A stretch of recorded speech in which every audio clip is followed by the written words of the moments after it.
Voilà, de construire des usines en Europe pour éviter les surtaxes et droits de douane imposés par Bruxelles ont un impact significatif sur les ventes de voitures électriques chez MG. Le constructeur cherche à produire en Europe. Et vite, pour se relancer.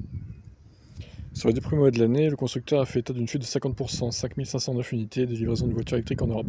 Elles ne représentent plus que 14% du mix. Pour se relancer, MG envisage donc de construire une usine entièrement nouvelle, avec une capacité de 100 000 véhicules par an dans un premier temps, ce qui n'est pas énorme. Mais bon, si ça peut aider. La production pourrait débuter rapidement selon la marque, entre 12 et 16 mois après l'approbation finale du projet. Une seconde usine de taille équivalente est également à l'étude. Aucune localisation n'a encore été officiellement confirmée, mais la Turquie, liée à l'UE par un accord de libre-échange, pourrait être une option. MG veut que les choses aillent vite, d'autant que les constructeurs chinois BYD et Chery développent aussi leur présence industrielle sur le vieux continent. Le premier prévoit de produire dès octobre 2025 en Hongrie, tandis que Chery a lancé une entreprise en Espagne avec EV Motors, une ancienne usine de Nissan, dans une ancienne usine de Nissan.